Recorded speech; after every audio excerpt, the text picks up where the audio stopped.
Assalamualaikum dan selamat sejahtera. Hari ini kita akan mempelajari bab 4 haba di bawah tajuk 4.4 hukum gas. Hukum gas. Ada 3 hukum gas yang kita akan pelajari pada pagi ini. Pertama hukum Boyle, hukum Charles dan hukum Gay-Lussac. Kita mulakan dengan standard pembelajaran yang pertama, iaitu menerangkan tekanan, suhu dan isi padu gas dari segi keluarkan molekul gas berdasarkan teori kinetik gas. Okey, udara di dalam tayar kereta boleh menyokong berat kereta manakala gas nitrogen di dalam beg udara kereta menahan pemandu daripada bergerak ke hadapan semasa pelanggaran. Gambar menunjukkan satu plastik udara kembung yang digunakan dalam pembungkusan barangan. Apabila plastik tersebut dimampatkan, udara yang mengisi plastik tersebut memberikan suatu tentangan. Pemerhatian ini boleh dijelaskan dari segi kelakuan molekul berdasarkan teori kinetik gas. Kita mulakan dengan aktiviti 1, membuat pemerhatian terhadap kelakuan molekul gas melalui simulasi komputer. Pergerakan molekul gas adalah berlanggar antara satu sama lain dengan dinding bekas secara kenyal. Ruang yang diisi oleh molekul gas memenuhi semua ruang bekas. Arah pergerakan molekul adalah bergerak bebas secara rawak, dan pelanggaran antara molekul gas dengan dinding bekas adalah secara rawak, secara bebas, dan mereka adalah berlanggar secara kenyal. Aktiviti kedua, mengkaji kewujudan tekanan gas. Mengapakah tayar yang pancit tidak dapat menyokong kereta? So, ini gambar tayar yang pancit.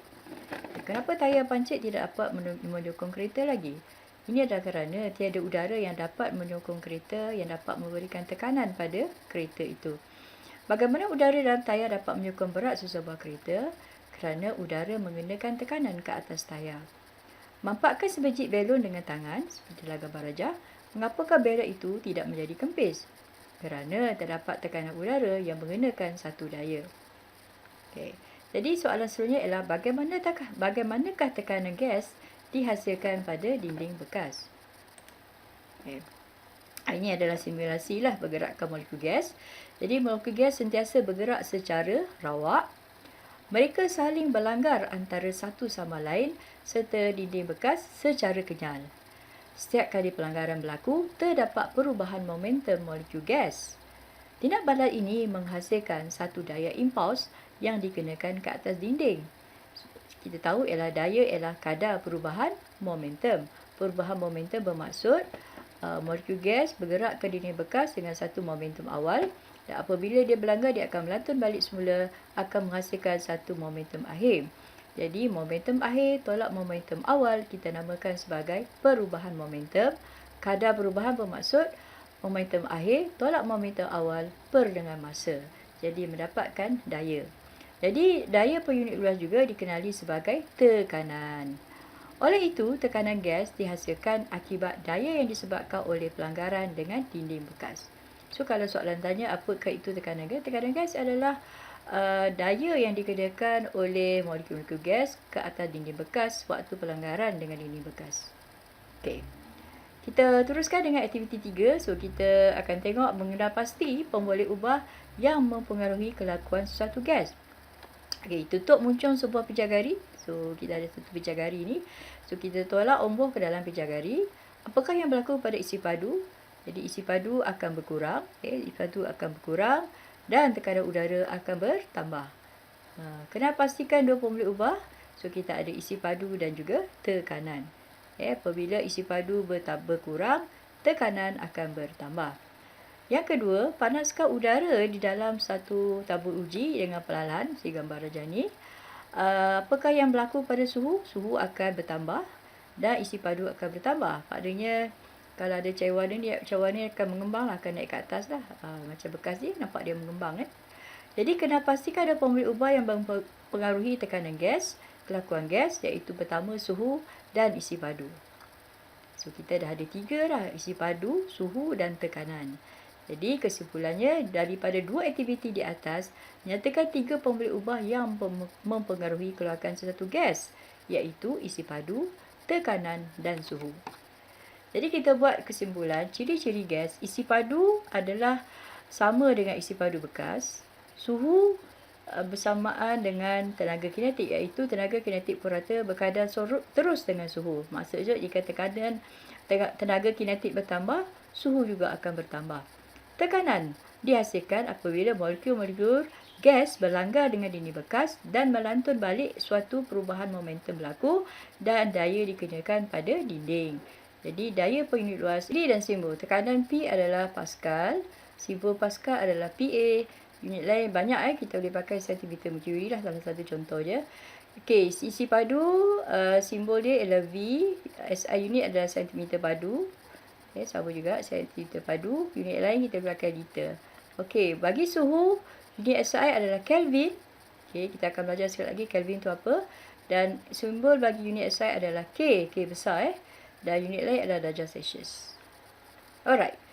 Kita teruskan dengan standard pembelajaran yang kedua. So, kita akan mengeksperimen untuk menentukan hubungan antara tekanan dan isi padu bagi suatu gas berjisim tetap pada suhu malar. Okey. Kita nak mengkaji hubunganlah antara tekanan dengan isi padu dan pada kali ini suhu adalah malar. Jadi berdasarkan teori kinetik, terangkan apakah yang berlaku pada tekanan gas apabila isi padu dikurangkan. Jadi ini adalah keadaan awal. So ini adalah keadaan yang kedua apabila isi padu dikurangkan. Jadi kita akan dapati bahawa isi padu berkurang, bilangan molekul per unit isi padu bertambah. Okey, maksudnya lagi kecil ruang dengan bilangan molekul yang sama, jadi kepadatan molekul akan bertambah. So bilangan molekul per unit isi padu bertambah dan jarak antara molekul semakin berkuranglah kerana mereka makin rapat. Jarak antara molekul berkurang. Oleh itu, pelanggaran molekul gas dengan dinding bekas lebih kerap berlaku. Akibatnya, tekanan akan bertambah. Nyatakan hubungan antara isi padu gas dengan tekanan gas. Jadi, apabila isi padu berkurang, tekanan bertambah. Ataupun, isi padu berkadar songsang dengan tekanan gas. Okey. So, kita akan jalankan eksperimen. Perhatikan perbezaan saiz gelembung udara yang dibebaskan oleh seekor ikan semasa ia naik ke atas permukaan air. So, daripada kecil, semakin lama semakin besar. Jadi, inference kita adalah isi padu mempengaruhi tekanan. Hipotesis, semakin berkurang isi padu, semakin bertambah tekanan. Jadi, tujuan eksperimen ini adalah untuk mengkaji hubungan antara isi padu dan tekanan gas. Pemboleh ubah manipulasi adalah isi padu, V. Pemboleh ubah bergerak balas adalah tekanan, P. Pemboleh ubah dimalarkan adalah suhu. Dan radas yang diperlukan ialah pecahgari 1000 ml, tiup getah, tolok tekanan dan juga kaki retort. Okey, apa kita akan buat ialah kita tolak omboh ni supaya udara yang terperangkap adalah isi padunya adalah 1000 cm padu. Okey. Jadi tekanan udara kita baca melalui tolok border ataupun tolok tekanan. Dan kita ulangilah dengan mengurangkan lagi isi padu.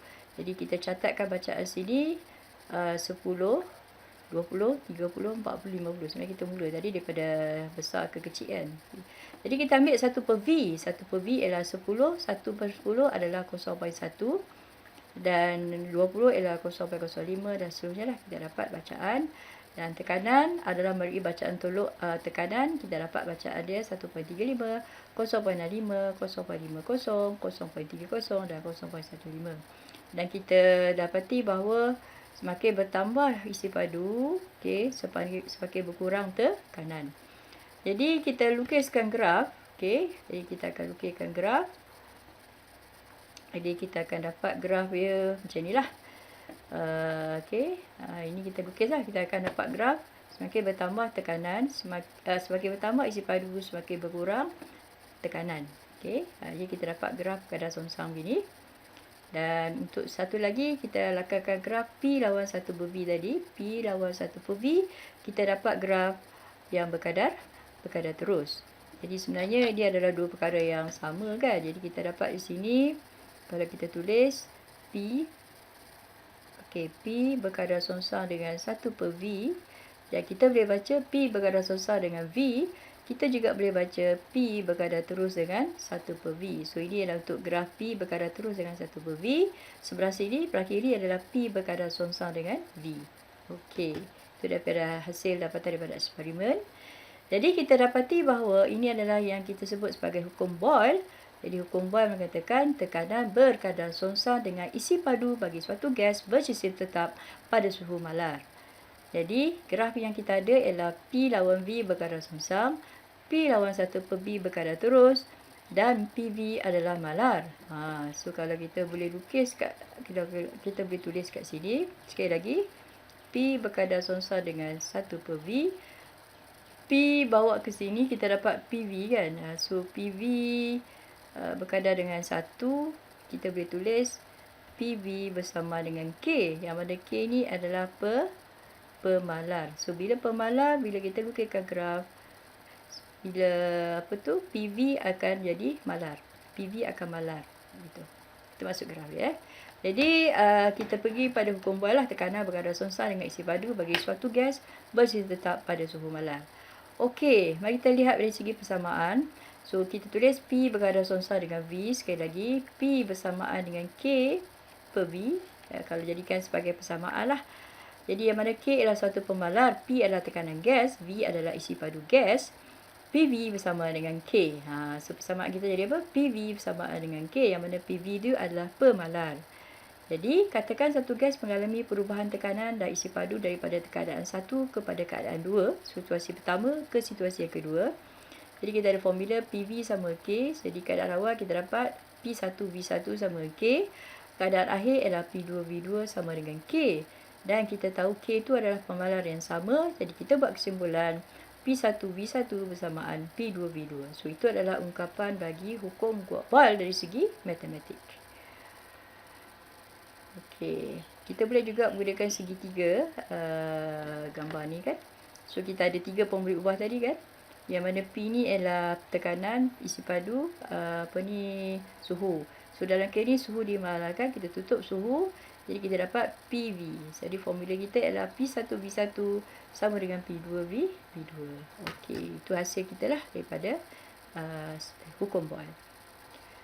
Okey, mari kita lihat contohlah cara pengiraan hukum Boyle. Okey, contohnya ialah udara dalam sebuah beaker picagari tertutup mempunyai isi padu 60 cm padu dan tekanan 108 kPa. Umur picagari itu ditolak untuk memampatkan udara itu sehingga isi padu 48 cm padu. Hitungkan tekanan udara termampat itu. Jadi kita susunkan, kita listkan semua pemboleh ubah yang diberikan. Dan okey, kita ada yang pertama, P1 108 kPa, P2 sama dengan tekanan udara termampat yang kita tak tahu kan nilai dia. V1 dia bagi 60 cm padu, V2 bersama dengan 48 cm padu. V1 situasi yang pertama, V2 situasi yang kedua. So gas tak berubah, so kita ada formula P1V1 sama dengan P2V2 dan kita masukkanlah persamaan kita. Sebelah kiri ni adalah 1 lah, 108 darab 60 sama dengan P2 yang kita nak cari, darab 48 dan kita selesaikan. Kita dapat hasil dia 135 kPa. Jadi maknanya bila isi padu dia berkurang jadi 48 cm, isi padu juga bertambahlah menjadi 135 kPa. Okey, itu contohlah cara pengiraan. Okey, kita ada beberapa uji kaji. Cuba kita lihat sini. Jadi kita lihat cikgu guna shaver pencukur kan. So kita letak sini. So masuk dalam bekas vacuum ni, kita keluarkan udara, apa jadi? Shaver ni akan naik atas. Maksud dia akan mengembang lah.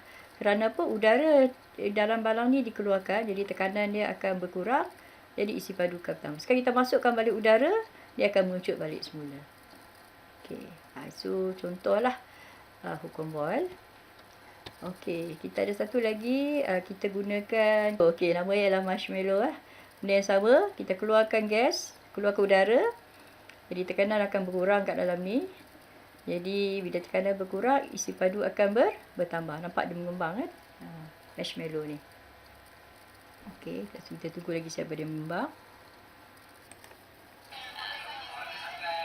Bila tarik keluar, isi padu dia bertambah. Okey, bila kita tekan ke dalam, nampak tak isi padu balon tu kecil So bila kita tolak ke dalam, isi padu berkurang, tekanan yang menekan ni akan jadi bertambah. Jadi balon dia akan jadi kecil lah saiz dia kan, sebab tekanan kat luar kawasan ni akan jadi kuat. Sekali lagi, isi padu berkurang. Okey, kita tengok balik video ya. Okey, kita tambah isi padu. Tekanan sekeliling akan berkurang. Jadi tekanan yang akan menolak tiub belon ni akan sikit lah. Jadi belon tu akan mengembang banyak. So bila kita tolak ke bawah, isi padu berkurang, tekanan udara dalam ni bertambah. Dia akan tekan belon ni supaya saiz dia akan jadi kecil. Okey. So itu sajalah untuk topik kita pada kali ini. Kita mengkaji hubungan antara isi padu dan tekanan, iaitu mereka adalah bergadar songsang dengan syarat suhu dan jisim adalah malar. So itulah hukum Boyle. Okey, kita berhenti di sini dulu. Kita akan sambung pada hukum yang seterusnya.